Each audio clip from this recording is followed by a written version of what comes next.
Gunung Merapi. Nama yang sudah lama dikenal bukan hanya karena letusan dahsyatnya, tapi juga karena cerita-cerita mistis yang terus bergaung di sekitarnya. Di antara aliran lava dan debu panas, terselip kisah yang tak pernah masuk berita. Kisah tentang sebuah desa yang tidak pernah tercatat dalam peta. Namun sesekali, ada orang yang mengaku pernah sampai ke sana. Cerita ini berasal dari seorang pendaki bernama Andra, yang sudah bertahun-tahun menjelajahi gunung-gunung di Jawa. Tapi satu perjalanan di tahun 2017 menjadi pengalaman yang mengubah hidupnya selamanya. Saat itu, ia memutuskan mendaki Gunung Merapi dari jalur tidak resmi. Jalur lama yang sudah tidak digunakan warga karena dianggap terlalu berbahaya. Jalur yang menurut cerita para sesepuh, dulunya sering dilalui oleh orang-orang yang tidak biasa. Andra tidak percaya pada hal-hal mistis. Ia yakin, semua bisa dijelaskan secara logika dan sains. Maka ketika seorang warga tua memperingatkan agar tidak melintasi batas batu berlumut yang disebut batu langkah, Andra hanya tersenyum dan menganggapnya mitos belaka. Perjalanan awalnya berjalan normal. Kabut tipis menyelimuti lereng, angin sejuk membelai wajah, dan suara dedaunan kering yang terinjak membuat suasana terasa hening namun damai. Hingga menjelang sore, Andra tiba-tiba melihat sesuatu yang tak pernah ia lihat di peta manapun. Sebuah jalan tanah kecil bercabang ke kanan, dikelilingi pohon pinus yang rapat, dan anehnya, ada suara gamelan dari kejauhan. Dia penasaran. Gamelan di tengah hutan Merapi? Tanpa berpikir panjang, ia mengikuti suara itu. Dan saat itulah ia menemukan sebuah desa kecil. Rumah-rumah joglo berdiri rapi, dengan pagar bambu yang masih baru. Anak-anak berlarian, wanita tua menumbuk padi, dan beberapa pria tampak sedang memperbaiki atap rumah. Andra disambut hangat. Seorang lelaki tua yang mengenalkan diri sebagai Mbah Sodo mengajaknya menginap semalam. Andra merasa seperti masuk ke dalam lukisan masa lalu. Tidak ada listrik, tidak ada sinyal ponsel, tapi semuanya terasa damai dan hangat. Mereka menghidangkan makanan dari beras yang rasanya manis alami, ayam kampung yang begitu gurih, dan sayur daun-daunan yang belum pernah ia cicipi. Saat malam tiba, langit bertabur bintang. Tak ada lampu, hanya cahaya dari lampu minyak.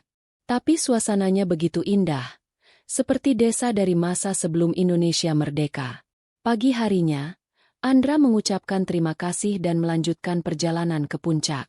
Tapi begitu ia kembali seminggu kemudian dan mencoba mencari desa itu, semuanya hilang.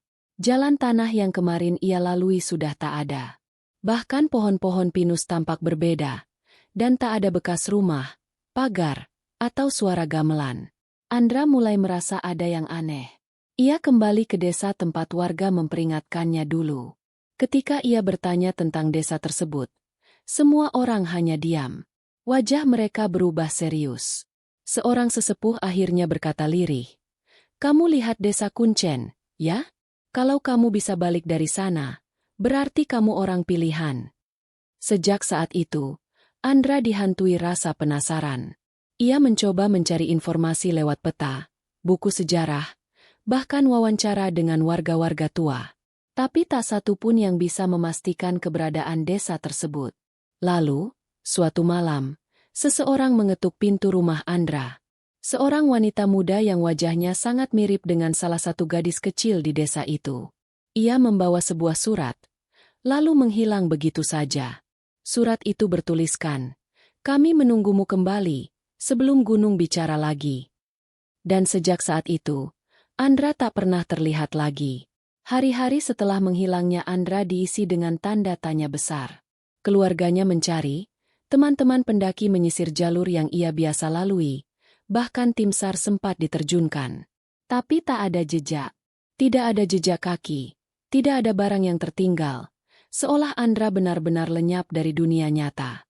Namun 2 minggu setelah kepergiannya, seorang remaja bernama Rian, yang juga hobi naik gunung, mengunggah sebuah video misterius di forum pendakian. Dalam video itu, Rian mengklaim ia sempat merekam suara gamelan di tengah malam saat mendaki Merapi. Tidak ada yang mempercayainya, sampai ia mengunggah klip pendek berdurasi 14 detik. Di dalamnya, terdengar jelas dentingan bonang, kendang, dan suara perempuan melakukan tembang Jawa kuno. Yang membuat bulu kuduk merinding adalah, di menit ke-9 video dokumentasi pendakiannya, terlihat sosok yang berdiri diam di balik pohon. Sosok itu mengenakan pakaian seperti lurik Jawa, dan berdiri tanpa bergerak sedikit pun selama hampir 30 detik saat kamera diarahkan ke arahnya. Netizen geger. Komentar membanjiri akun Rian. Banyak yang bilang itu penampakan. Tapi ada satu komentar yang membuat segalanya semakin aneh. Akun dengan nama pengguna, Kuncen Langit 89, menulis, "Dia tidak hilang. Dia memilih tinggal bersama mereka. Dan kalau kamu terus mencari, kamu juga akan dipanggil masuk." Komentar itu segera dihapus beberapa jam kemudian. Dan ketika ditelusuri, akun itu tak lagi bisa ditemukan. Semakin hari, semakin banyak pendaki yang melaporkan hal-hal ganjil. Seorang pendaki perempuan bernama Ica mengaku melihat seorang pria berlari di kejauhan, sambil membawa obor. Padahal saat itu ia mendaki seorang diri. Ketika ia mencoba mengikuti, ia malah tersesat dan pingsan. Ia ditemukan keesokan harinya, dengan luka-luka kecil seperti cakaran di kakinya, dan bisikan yang terus terngiang di telinganya. Ia berkata, "Mereka bukan manusia. Mereka hanya terlihat seperti manusia." Cerita demi cerita mulai tersusun. Sekelompok peneliti sejarah lokal mencoba mengaitkan fenomena ini dengan legenda yang terlupakan. Menurut cerita dari abad ke-18, saat letusan Merapi terjadi besar-besaran, ada satu desa yang menolak mengungsi. Mereka percaya, mereka bisa menenangkan gunung dengan ritual dan sesajen yang sudah dilakukan turun-temurun. Tapi mereka gagal. Desa itu disebut Dusun Kuncen, sebuah pemukiman kecil yang secara spiritual menjaga keseimbangan antara dunia manusia dan dunia makhluk halus. Saat Merapi meletus besar pada tahun 1786, desa itu terkubur, tapi dipercaya tidak pernah benar-benar musnah. Konon, penghuninya dipindahkan ke dimensi lain, dan hanya bisa terlihat oleh orang-orang tertentu. Yang paling menyeramkan adalah kutukan yang tertulis dalam naskah kuno dari Keraton Ngayogyakarta. Barang siapa menemukan desa yang tak tercatat, janganlah bermalam lebih dari 1 petang. Jika tidak, jiwanya akan tertambat, dan namanya akan terhapus dari bumi. Kabar menghilangnya Andra akhirnya masuk koran lokal, tapi tidak dengan cerita mistis di baliknya. Hanya disebut sebagai pendaki hilang.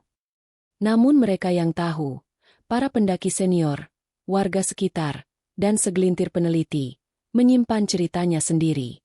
Lalu, datanglah sekelompok dokumentaris independen dari Jakarta.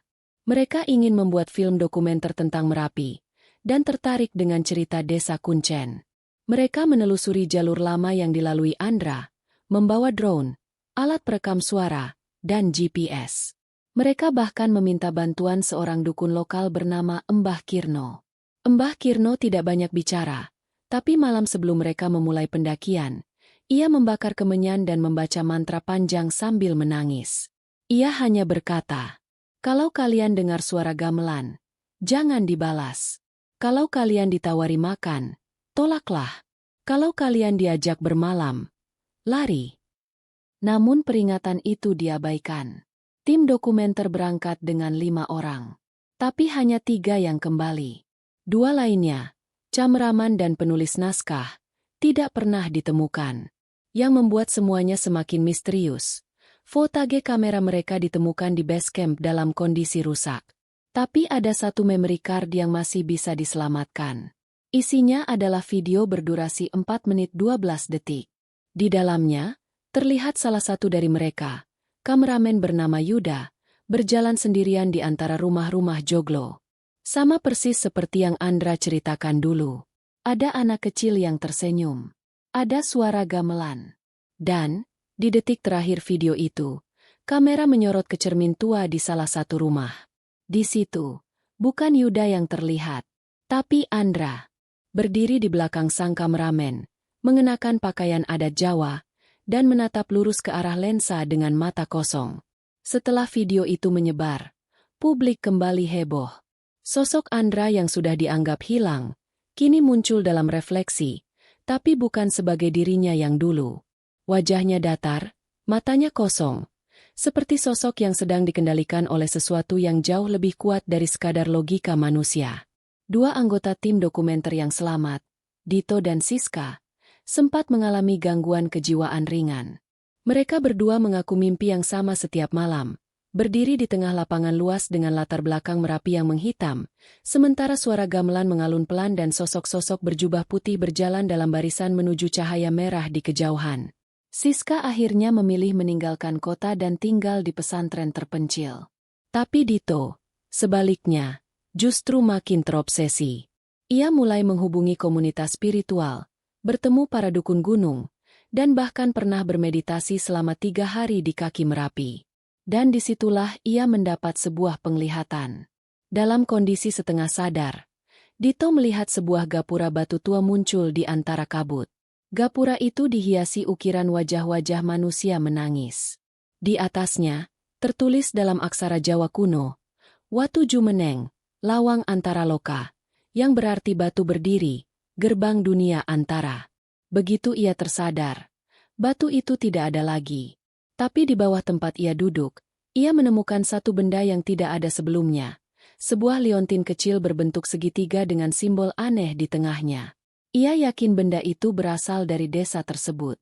Maka dimulailah perjalanan Dito, seorang manusia biasa, dalam menyingkap dunia yang tersembunyi. Ia pergi ke Perpustakaan Nasional, mencari manuskrip-manuskrip tua. Di sana, ia menemukan satu naskah berjudul Serat Wanuara, naskah kuno dari abad ke-17 yang menyebutkan tentang perjanjian antara manusia dan penghuni dunia halus di lereng gunung. Disebutkan dalam naskah itu, bahwa ada desa yang menjaga batas antara dua dunia, dan sekali gerbangnya terbuka, maka batas itu akan menipis. Dan Ramil setempat yang dulunya tentara juga pernah bercerita secara pribadi ke Dito, bahwa ada operasi militer rahasia tahun 1998 yang diarahkan ke kawasan lereng Merapi, karena sinyal misterius terdeteksi dari area yang tak pernah dihuni manusia. Saat pasukan tiba, mereka menemukan struktur batu setengah terkubur yang tak pernah ada di peta. Tapi keesokan paginya, seluruh anggota regu itu mengalami gangguan mental, berbicara dalam bahasa yang tidak dikenal, dan harus dipensiunkan dini. Semua jejak menuju satu titik. Desa itu nyata, tapi bukan milik dunia ini. Dalam salah satu rekaman audio ritual yang dilakukan oleh Mbah Kirno, terdengar bisikan yang tidak dikenali. Ketika direkam ulang dan diputar terbalik, suara itu menjadi lebih jelas. Wong sing mlebu, ora bisa bali, nanging rohe isih ana. Artinya, orang yang masuk, tidak bisa kembali, tapi jiwanya masih ada. Dito pun mencoba satu hal terakhir. Ia kembali ke tempat pertama kali Andra ditemukan. Ia membawa liontin itu, mempersiapkan kamera, dan mengenakan baju adat Jawa seperti yang dilihat dalam video. Ia memulai ritual sesuai dengan naskah kuno, membacakan mantra penghubung antar dunia. Dan malam itu, terjadi sesuatu. Sebuah gempa kecil mengguncang kawasan lereng. Kabut turun cepat, dan udara menjadi sangat dingin. Dari balik pepohonan, suara gamelan perlahan terdengar lagi. Tapi kali ini berbeda, lebih lambat, lebih berat, dan terasa seperti memanggil, atau mungkin memperingatkan. Kamera Dito hanya merekam hingga detik 53. Setelah itu, gambarnya rusak. Namun dalam rekaman terakhir, terlihat dua bayangan berdiri berdampingan di kejauhan. Salah satunya tinggi besar dengan sorban, satunya lagi berambut gondrong dan membawa obor. Keesokan harinya, penduduk menemukan kamera itu tergantung di pohon, bersama dengan liontin yang diletakkan rapi di atas batu. Tapi Dito tidak ditemukan. Tidak juga pakaiannya. Tidak juga jejak kakinya. Beberapa bulan kemudian, surat kabar kampus tempat Dito dulu kuliah menerbitkan artikel peringatan. Di halaman terakhir, ada foto lama tahun 1950-an, memperlihatkan sebuah acara perayaan di desa sekitar lereng Merapi. Foto itu tampak biasa, kecuali untuk satu hal. Di sudut kanan bawah, berdiri seorang pria muda. Ia mengenakan lurik, tersenyum tipis, dan menatap ke arah kamera. Sosok itu identik dengan Dito. Namun tahun pada foto itu, 1953. Bagaimana mungkin Dito yang hilang tahun 2023 muncul dalam foto dari 70 tahun yang lalu? Plot twistnya belum berakhir. Karena ternyata, menurut cerita lisan para tetua, desa tersebut memiliki kemampuan untuk memutar waktu. Setiap manusia yang diterima oleh desa itu tidak hanya terjebak secara fisik, tapi juga secara dimensi waktu. Mereka tidak mati, mereka hanya dipindahkan. Dan kadang, tanpa sengaja, mereka muncul dalam foto-foto lama, rekaman, bahkan cerita rakyat yang lebih tua dari usia mereka sendiri. Desa itu bukan hanya gaib. Ia adalah simpul waktu. Desa Kuncen, sebuah nama yang kini bukan sekadar legenda, tapi menjadi teka-teki antara ruang, waktu, dan dimensi. Setelah Dito menghilang, satu-satunya petunjuk yang tersisa hanyalah liontin itu. Liontin segitiga berukir simbol yang belum bisa diidentifikasi secara pasti. Tapi seorang ahli simbol kuno dari UGM, Dr. Retno Widyarini, mendapat akses untuk menelitinya. Hasilnya mengejutkan. Ukiran pada liontin ternyata mirip dengan simbol dalam relief Candi Sukuh dan Candi Ceto, dua candi mistis di kaki Gunung Lawu. Simbol tersebut menggambarkan lorong waktu atau jalan menuju kasunyatan, realitas tertinggi di luar dunia manusia. Dr. Retno juga mengaitkan motif tersebut dengan kepercayaan kejawen tentang alam gaib, alam yang hidup berdampingan dengan manusia, namun tidak bisa disentuh kecuali dengan izin. Liontin itu mungkin bukan hanya simbol, tapi kunci. Maka muncullah tokoh terakhir dalam kisah ini, Raka, mahasiswa doktoral antropologi yang sejak awal mengikuti cerita Andra, Rian, Siska, Dito, dan bahkan menemui langsung Mbah Kirno. Raka menemukan pola yang mengerikan. Setiap 1 dekade, selalu ada orang hilang di sekitar jalur Tua Merapi. Tahun 1983, 1993, 2003, 2013, dan kini 2023. Dan lebih mencengangkan lagi, semua nama mereka diawali dengan huruf vokal. A, E, I, O, U. Andra, Endro, Indah, Oki, dan, terakhir, Utomo. Semua kasus hilang. Semua tidak pernah ditemukan. Apakah ini semacam seleksi gaib? Apakah desa Kuncen memilih berdasarkan nama? Atau lebih dari itu, berdasarkan garis darah? Raka melakukan riset lebih dalam dan menemukan bahwa semua korban ternyata memiliki leluhur yang sama, seorang pertapa yang hidup di abad ke-16. Bernama Ki Waskita Wungu, penjaga batas antara dunia manusia dan dunia gaib di lereng Merapi. Ia pernah dihukum mati oleh penguasa kerajaan karena dituduh melakukan praktik ilmu hitam. Namun sebelum dieksekusi, ia mengutuk tanah itu, bahwa anak cucunya kelak akan kembali, suka atau tidak suka. Nama asli Ki Waskita Wungu ternyata adalah Ki Ranggawulung. Dan dalam silsilah keluarga Raka sendiri, nama itu muncul. Raka bukan sekadar peneliti. Ia adalah keturunan terakhir dari penjaga pintu gerbang desa Kuncen. Di antara rasa takut dan rasa ingin tahu, Raka akhirnya menerima bahwa ia harus pergi. Tidak untuk mengungkap misteri, tapi untuk mengakhirinya. Dengan membawa liontin, naskah kuno Serat Wanwara, dan peta jalur rahasia dari Mbah Kirno, Raka memulai pendakiannya. Malam itu, bulan purnama penuh, dan langit tampak lebih gelap dari biasanya. Setibanya di Batu Langkah, ia berlutut dan membaca mantra. Sangkan Paraning Dumadi, Kawula Sowan. Kabut menebal. Udara berubah kaku. Dan dari kejauhan, suara gamelan mengalun lagi. Kali ini lebih jelas, lebih nyata. Bukan lagi bisikan, tapi undangan. Raka melangkah masuk. Ia tahu, ini bukan sekadar perjalanan biasa. Desa Kuncen kembali muncul. Tapi kali ini, tidak seperti yang dilihat Andra atau Dito. Semua rumah kosong. Tanpa cahaya. Tanpa suara manusia. Hanya suara gamelan yang terus berulang. Seperti kaset yang diputar bolak-balik. Di tengah alun-alun desa, berdiri sebuah pendopo besar. Di dalamnya, patung kayu besar menggambarkan wajah manusia yang separuh hancur, separuh tersenyum. Di bawahnya, ada 5 kursi kosong, masing-masing dengan nama Andra, Dito, Siska, Rian, dan Raka. Suara tua berbisik di belakangnya. Selamat datang, kunci terakhir. Raka menoleh. Seorang pria tua berdiri dengan tubuh tembus cahaya. Wajahnya samar, tapi auranya sangat kuat. Apa ini? Tanya Raka. Inilah simpul waktu. Tempat semua yang dilupakan, disembunyikan, dan ditakdirkan, bertemu. Raka mulai merasakan tubuhnya berat. Kakinya seperti menempel di tanah. Matanya perlahan melihat pemandangan yang tidak terlihat sebelumnya. Ratusan jiwa, berdiri diam di setiap sudut desa. Mereka tidak berbicara, tidak bergerak, hanya menatap ke satu titik, ke arah Raka. Lalu, pria tua itu berkata lagi, desa ini butuh penjaga baru. Yang lama telah menyatu dengan waktu. Sekarang, waktumu. Raka menolak. Ia berteriak, aku tidak mau tinggal di sini. Tapi suara itu tertawa.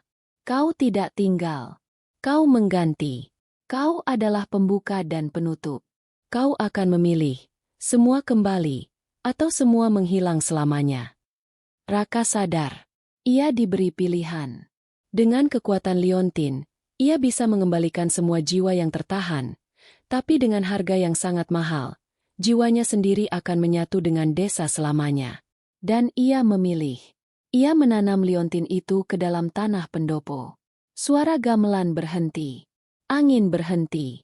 Semuanya membeku.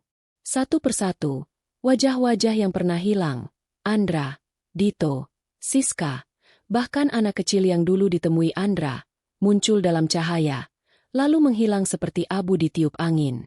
Desa Kuncen mulai runtuh. Rumah-rumah retak, langit memerah, dan tanah merekah. Desa itu menutup dirinya sendiri. Dan Raka? Ia berdiri sendirian di tengah kehancuran. Tubuhnya mulai bercahaya. Ia tidak menjerit. Ia tersenyum. Sudah waktunya, katanya.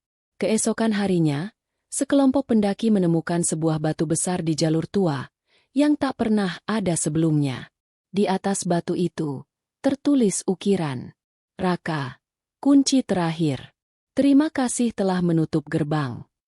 Desa itu tak pernah muncul lagi. Tidak ada suara gamelan. Tidak ada lagi orang hilang. Tapi pada malam-malam tertentu saat kabut turun di lereng Merapi, masih terdengar satu ketukan kendang, seolah mengingatkan bahwa waktu pernah retak, dan seorang manusia pernah menyelamatkannya. Begitulah kisah tentang desa gaib di lereng Gunung Merapi. Kemana mereka pergi?